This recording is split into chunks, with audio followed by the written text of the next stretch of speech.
Right now, as you read this, millions of married men are dying inside without even realizing it.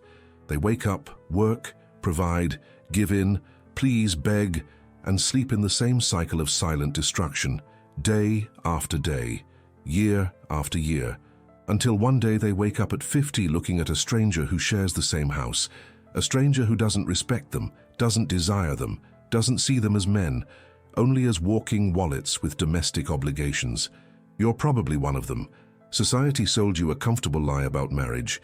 They told you love is enough, that after the I do at the altar, attraction and respect are guaranteed forever, that always giving in is a sign of mature love, that conflicts should be avoided at all costs, that your wife will eternally value your silent sacrifices. But the brutal truth no one tells you is that marriage is a psychological war zone where maintaining your masculine frame determines whether you live like a king or die like a slave. And you, my friend, chose slavery without even realizing it. You're trapped and you don't even realize it. Let me tell you about Richard, 50 years old, successful, lawyer, 20 years of marriage, 3 children, house paid off, imported car. On the outside, the perfect picture of masculine success. On the inside, a completely colonized man. Richard spent 2 decades negotiating every detail of his married life as if it were a business contract, always seeking consensus, always giving in more to keep the peace, always believing he was being an evolved and mature husband. But let me tell you how it all began. Richard met Mary at an office party. She was an intern, 10 years younger, with eyes that promised adventure. In the early years, Richard was different, decisive, took initiative, planned surprises, led. Mary admired him, desired him, competed for his attention with other women who recognized his value. Richard had options. Mary knew it, and that kept her invested, interested, attracted. The change was gradual, imperceptible, like erosion. Each small concession seemed insignificant. Honey, where do you want to have dinner? Instead of, let's go to that new Italian place. What do you think? Replacing, I've decided we're going to do it this way. If you prefer, instead of, this is better. Micro-submissions that accumulated into macro-castration. His wife began to see him as a glorified administrative assistant, someone she could tell to do things, someone without his own opinion, without a backbone, without authority. Discussions about where to spend vacations always ended with him saying, whatever you prefer, dear. Decisions about the children's education. You know best, love. House renovation. Your choice, my dear. Richard thought he was being an understanding partner. She saw a man without leadership, a puppet, a shadow of what a husband should be. Sex. It disappeared 3 years ago. Kisses. Only obligatory pecks. Respect. Buried along with his masculinity sometime in the last 10 years. She constantly tested his limits, made appointments without consulting him, spent beyond the agreed budget, criticized his professional decisions in front of friends, undermined his authority with the children, and Richard, always with the same pathetic response, "It's okay, dear, let's not fight about it." There were signs Richard chose to ignore. Mary spent hours on her phone, smiling at the screen. When he asked, she'd turn the phone away. Nothing important. She started going to the gym at odd hours. 7 at night, 9 at night. It's when it's emptiest. Her clothes changed, tighter, more revealing. I need to feel good about myself. Richard accepted every explanation, swallowed every obvious lie, because confronting would mean conflict, and conflict was what he feared most. One day, returning from a business trip 2 days earlier than planned, he found messages on her phone, messages with her personal trainer, messages that burned his soul. They weren't just sexual messages, they were messages where she described the trainer as a real man, someone who knows what he wants, someone who doesn't ask permission, someone who takes what's his. The messages detailed encounters, in his car after training, at a motel during lunchtime while Richard thought she was in a meeting with friends, in their own apartment when Richard was traveling. The bed where they slept had become the stage for betrayal. The personal trainer, Luke, 28, sculpted body, strategic tattoos, represented everything Richard had ceased to be. Wild, primitive, dominant, unpredictable. Richard confronted her. She didn't even deny it.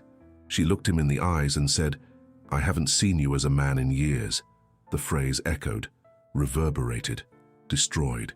It wasn't the scream, it wasn't the tear, it was the calm, the coldness, the raw, surgical truth, as if she were explaining something obvious to a slow child. "You became my best friend, my housemate, the father of my children, but a man, my man. You stopped being that a long time ago. The end. It's over. Destroyed. And you think this can't happen to you? You think your situation is different? That your wife is special? That you have a unique connection? That's exactly what every victim thinks. Exactly what Richard thought. Exactly what millions of men think as their marriages rot from within. The system doesn't want you to know the truth about modern marriage dynamics. They prefer you docile, submissive, paying the bills, quiet, accepting, without questioning why your wife stopped desiring you, why she rolled her eyes the last time you tried to initiate something in the bedroom, why she prefers to scroll Instagram for hours than talk to you. Let me tell you about another man, John, 35, a programmer, married for 7 years. He noticed the patterns early. His wife started criticizing his clothes. "You can't wear that?" Then it was his hair. "It's getting messy." Then his friends. "They're a bad influence."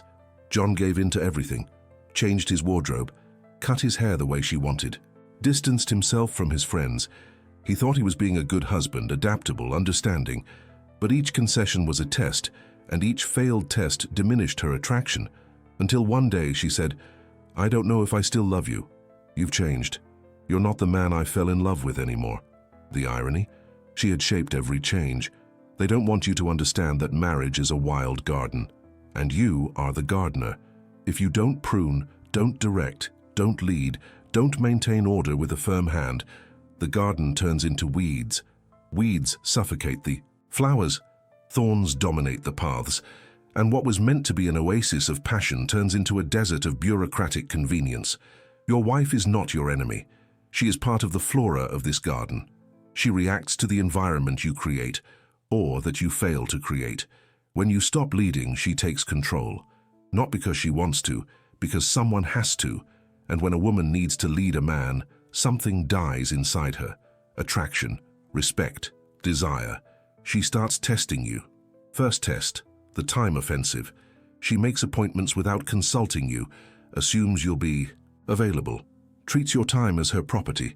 "Do you have that hobby you love?" she complains. "Those childhood friends?" She criticizes. "That hour at the gym?" She questions. "Why do you need that? Aren't we enough? Are you running away from home?" And you, a coward, give in.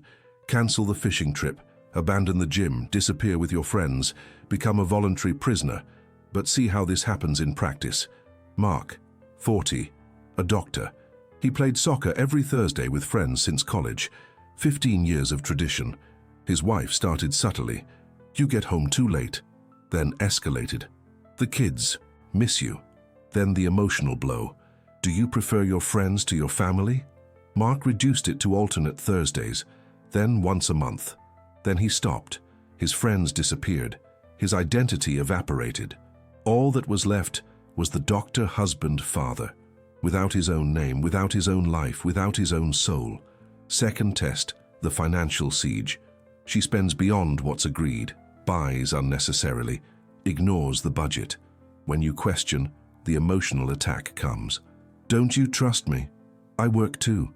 You're controlling, and you retreat. Accept, pay, silence, become an ATM with legs.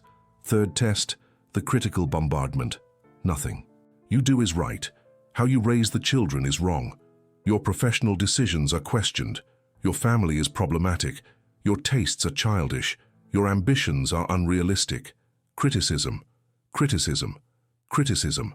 And you absorb, internalize, doubt yourself, become an empty shell of insecurity. Fred discovered this too late. Businessman, 43. His wife criticized every business decision. "You should have done it differently. So-and-so would have acted better. You have no vision." Fred began to doubt himself. He hesitated in meetings, missed opportunities. The company began to decline. The self-fulfilling prophecy of induced incompetence. When he finally woke up and ignored her criticisms, he recovered the business. But the marriage was already dead. She had lost all respect for him, and lost respect rarely returns. Fourth test, the sexual guerrilla war. Sex becomes a bargaining chip, a reward for good behavior, or worse, a bureaucratic obligation performed with zero enthusiasm. Let's just get this over with. You only think about that. I'm not a machine. She completely controls the narrative of intimacy. And you accept the crumbs. Thank her for the leftovers, beg for attention, pathetic. Fifth test, the emotional invasion. She wants total access to your thoughts, your insecurities, your weaknesses. She wants you to cry on her lap, to share all your fears, to become her gay best friend. And when you give in and completely open your heart, she loses attraction. You become the brother she never had, the unpaid therapist, the asexual confidant. This happened to Andrew, 38, an architect. His wife insisted he open up more, share feelings, be vulnerable. Andrew resisted for years, but she pressured, fought, threatened with couples therapy. Finally, one night after a lot of wine, Andrew cried. He talked about childhood abuse, his alcoholic father, his absent mother, his deep fears.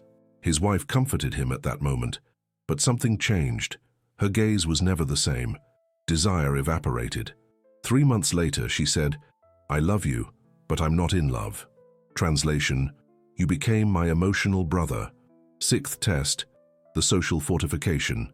She controls the couple's social life, decides who you visit, which events you attend, cuts off your inappropriate friends, monopolizes weekends with her family.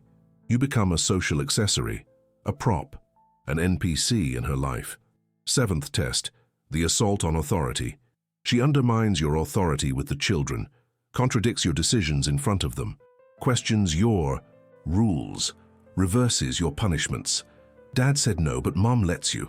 The children learn that you are irrelevant, that your word doesn't matter, that Mom is in charge.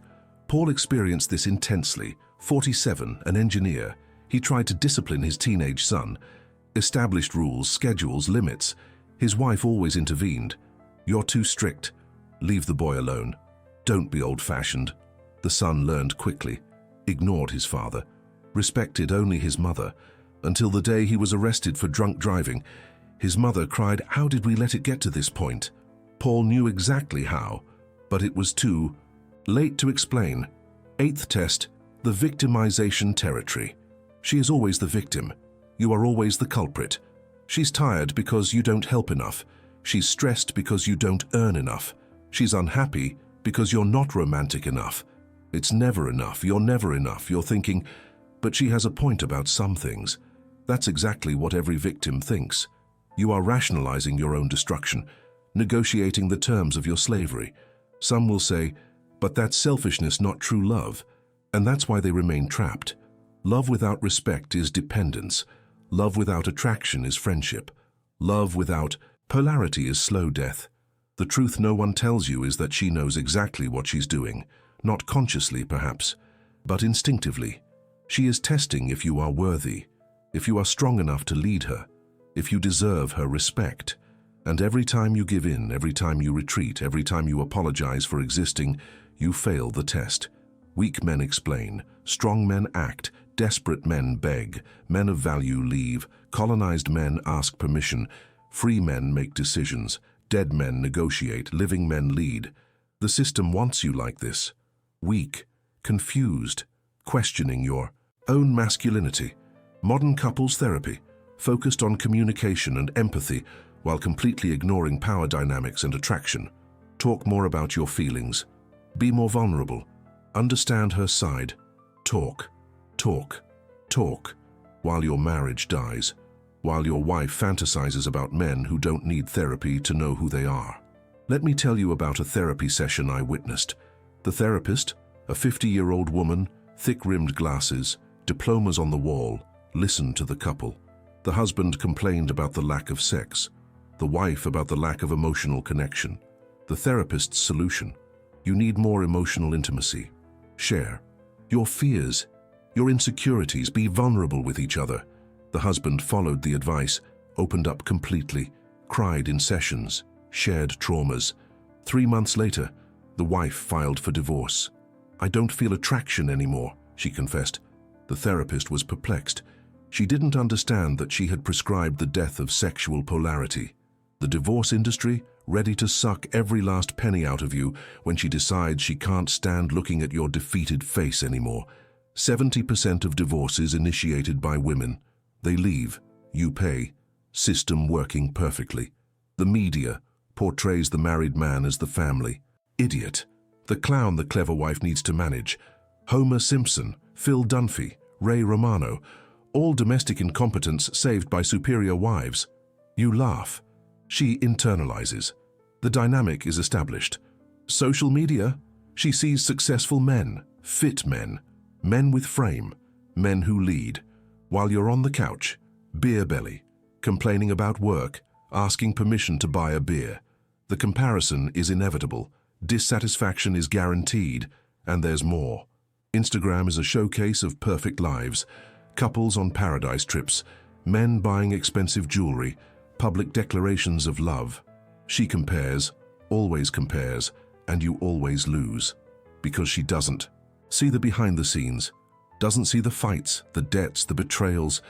She only sees the highlight reel while living your behind the scenes, and you are to blame for the difference between fantasy and reality. Her friends, you deserve better. Don't accept that. You're a queen, inflating her ego, diminishing you, planting seeds of dissatisfaction, normalizing divorce. Life's too short to be unhappy. And you? Isolated. No male friends to give you real perspective. No hobbies to maintain your identity. No purpose beyond paying bills. No frame beyond nice husband. You've become a domestic zombie, a marital living dead, a ghost of the man you once were. So what do you do? What do you do when you realize you're trapped in this hell? First, diagnose brutally. Identify the patterns, where you give in, where you beg, where you humble yourself, where you lost self-respect. No excuses, no rationalization, no but she also. Focus on you, only you. Make a list, now. Get paper and pen. Write down every time you gave in when you shouldn't have. Every time you asked permission to be yourself. Every time you apologized for having an opinion. Every time you swallowed an insult to keep the peace. The list will be long. It will hurt. It will burn. Good. Pain is the first step to change. Second, establish 3 non-negotiable boundaries. 3 things you will no longer concede. Not even if the world ends. Not even if she threatens. Not even if she cries. It could be your gym time. It could be one night a week with friends. It could be control over your finances. Choose 3. Communicate once. Never explain again. Never justify again. Never negotiate again. Practical example. I'm going to the gym Monday, Wednesday, and Friday at 6 a.m. This is not open for discussion. She will test. But what if I need help with the kids? You maintain, I'm going to the gym Monday, Wednesday, and Friday at 6 a.m. No additional explanation, no justification, no negotiation. She will escalate, fight, cry, threaten. You maintain. It's a test. Pass the test. Third, invest 1 hour a day in yourself. Sacred, inviolable, untouchable. Gym, reading, hobby, meditation, walking, anything that reconnects you with yourself. She will test, will complain, will accuse, maintain. The first day is war, the second day is resistance. The third week she accepts. The first month she respects. Fourth, lead 2 decisions a week. Don't ask, don't consult, don't ask permission. Decide and communicate. We're having dinner at Restaurant X Friday. I hired someone to fix Y. I changed Rule Z with the kids. Lead, act, take charge, start small. I bought movie tickets. We're watching X tonight. Not, do you want to go to the movies? Not, what do you think about watching a movie? Decision made, communicated, executed. She might resist. But I wanted to stay home. You maintain. The tickets are already bought. We leave at 7 p.m. Leadership is not tyranny. It's clear direction, with room for input, but not for constant veto. Fifth, kill your emotional reactivity. When she criticizes, breathe. When she provokes, observe. When she attacks, analyze. Respond with logic, with calm, with unshakable frame. She yells, you speak softly. She aggresses, you remain. She tests, You pass. Practical technique. The 3-second rule. Before responding to any provocation, count to 3. Breathe. Analyze if it's a test or a genuine concern.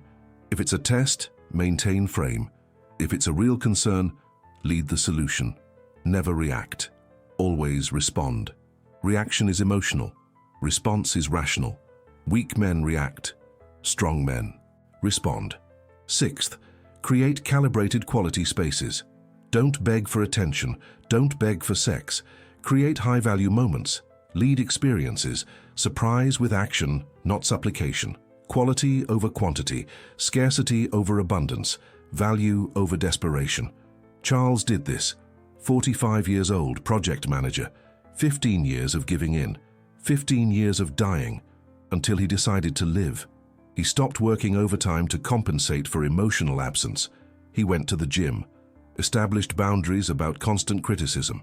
She resisted, she tested, she threatened, he maintained his frame. But let me tell you the details. First week she made drama, cried that he didn't love her anymore, that he had changed, that he was being selfish. Charles just said, I'm becoming a better man for me, for you, for our family. No excuses, no pleas. Second week she tried sabotage, made appointments during his gym times. I forgot you had that today. Charles went anyway. Third week, punitive silence. He continued. Fourth week she started asking about his workouts, curiosity replacing hostility. 3 months later, she sought him out in the bedroom. First time in 2 years. You've changed, she said. Yes, he replied. Nothing more. She initiated. She invested. She started respecting him. Again. Peter, too, 38, digital entrepreneur, became his wife's best friend, brother, confidant, sexually dead. He stopped asking permission, resumed motocross, limited her venting sessions to 10 minutes, was called selfish, distant, changed. He stayed the course. The crucial moment came when she threatened, if you keep this up, I'm leaving. Peter looked her in the eyes, calm, serene, and said, the door is open, but if you stay, it will be on terms that work for both of us, not just for you. She didn't leave, she stayed, and started respecting him again. 6 months later, she said, I miss when we were dating. We still are, he replied, you just forgot. That night they remembered. Richard, the betrayed lawyer, he could have stayed in victimhood. He could have begged for reconciliation. He could have accepted the humiliation. He didn't. He took full control of the finances, of travel, of house maintenance, communicated decisions, didn't ask for opinions. She tested with passive resistance, with complaints, with veiled threats. He continued. Iron frame, unshakable leadership, but the process was brutal. Mary tried everything. Tears. How can you be so cold after everything we've built? Manipulation. The children need stability. Threats. I'll file for divorce and take everything. Richard maintained his frame, hired a lawyer, organized finances, established clear rules for cohabitation during the process, never begged, never gave in, never lost his composure. A year later, she confessed, I was wrong, I saw you as weak, but you never were, I pushed you into it. The cost, initial discomfort, psychological warfare, massive resistance, accusations of change, of selfishness, of coldness, some hellish days, some tense weeks, some months of adjustment, but on the other side, respect, attraction, polarity, passion, or at the very least, clarity about the truth of your marriage. You're thinking, my wife will leave me if I do this. If she leaves you because you set basic boundaries, because you demanded minimal respect, because you chose to have your own identity, she never loved you. She loved the servant, the slave, the doormat. And that's not love. It's emotional parasitism. But let me be even clearer. If she threatens to leave, your response should be, I'll miss you, but I'll survive. I'd rather live authentically and alone than live falsely and accompanied. That's the mindset that changes everything. When you genuinely prefer honest solitude to dishonest company, you become unstoppable, unbeatable, impossible to colonize. You're thinking, it's too late to change. Too late is a coward's excuse. Too late is a loser's narrative. Too late is when you're dead. As long as you breathe, you can change. You can lead. You can reclaim your frame. Or you can keep dying. The choice is yours. You're thinking, this goes against everything I've learned about relationships. Exactly. And look where what you learned has led you. Look at the result. Look at your life. Look at your marriage. Look at your wife. Does she respect you? Does she desire you? Does she admire you? If the answer is no, what you learned is garbage, propaganda, indoctrination to create weak men. The truth no one tells you is that your wife wants you to lead. She wants you to be strong. She wants to respect you. But she cannot respect a man without a spine, cannot desire a man without frame, cannot admire a man without purpose. She is waiting for you to wake up, or she is planning her exit. Let me tell you about Robert, 52 years old, surgical doctor, 25 years of marriage. His wife controlled everything: social calendar, household finances, children's education, even the decoration of his own office. Robert accepted. She has good taste. She understands these things better. Happy wife, happy life. Until the day he discovered she had spent $300,000 from their savings on dubious investments without consulting him. The awakening was brutal, but necessary. Robert didn't explode, didn't yell, didn't threaten. He simply took control, separated finances, established a budget, defined clear boundaries. His wife resisted violently. "Don't you trust me? After all these years? You're treating me like a child." Robert maintained his frame. "I'm treating our financial situation with the seriousness it deserves." 6 months later, she thanked him. "I needed that. I needed you to take control. I was lost and didn't know it." Every day that passes is a day lost forever. Every moment you postpone is a moment stolen from your only life. You have one existence, one chance, one opportunity to be the man you should be, or to die as the servant you chose to be. The clock is ticking. You are getting older. She is deciding. The marriage is dying or being reborn. And it all depends on a single variable. You. Not your wife, not the circumstances, not the past, not therapy, not friends' advice. You. Your decisions, your actions, your frame, your leadership, your courage to be a man in a world that wants you castrated. There are 2 types of men reading this right now. The first type will find excuses, will rationalize, will look for exceptions, will say his case is different, that his wife is special, that they have a unique dynamic. This man will continue in the same cycle, will continue losing respect, will continue begging for crumbs of attention, will continue dying slowly, while pretending everything is fine.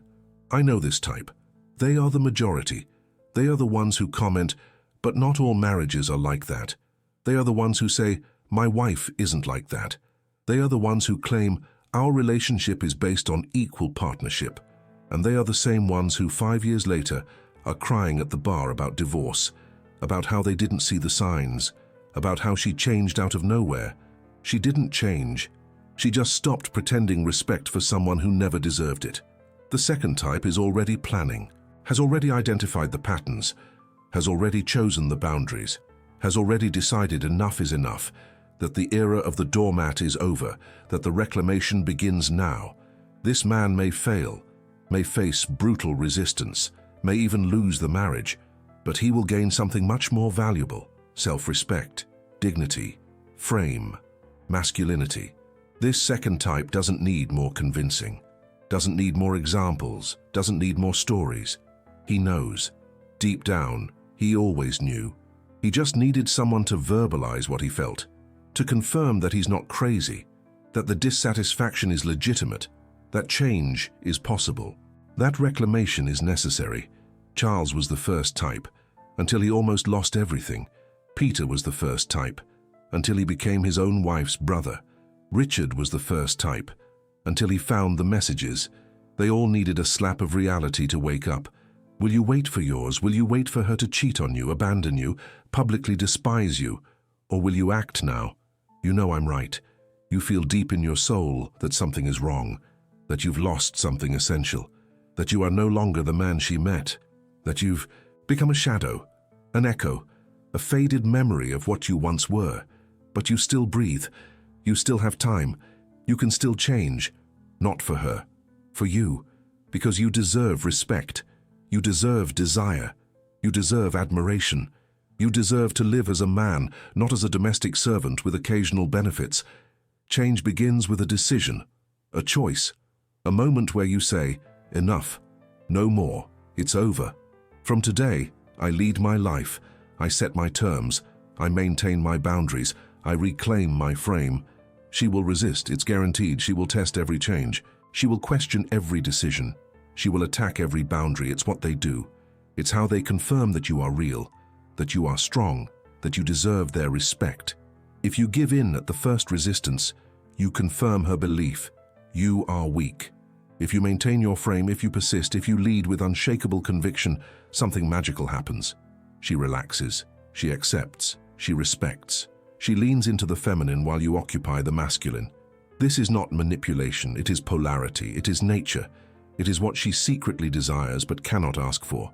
Because asking would destroy it. It would be like asking you to be spontaneous. The request kills the essence. You need to choose to be this man, not out of external pressure, not out of a seduction technique, out of internal conviction, out of a deep understanding of who you are, what you are worth, what you deserve. Your marriage is a reflection of your frame. If your frame is weak, your marriage is weak. If your frame is solid, your marriage has a chance. Not a guarantee, a chance. Because even with a perfect frame, she can choose to leave. But if she leaves a man with a solid frame, the problem was hers, not yours. What you cannot do is continue living this half-life, this marital limbo, this slow death. Either you resurrect the man within you, or you accept the coffin you built yourself. There is no middle ground, there is no gray area. Either you lead or you are led. Either you have frame or you are framed. I'll give you one last example. Michael, 49, multinational executive, 22 years of marriage, 3 children. Seemingly perfect life, but dead inside. His wife had taken complete control. He was just the silent provider, the ghost who paid the bills. Michael decided to change, but he was strategic. He didn't announce it, didn't make a drama. He simply started. Gym at 5 a.m. every day. She complained that the alarm woke her up. He bought a smartwatch with vibration. Problem solved. He resumed tennis twice a week. She said it was a waste of time.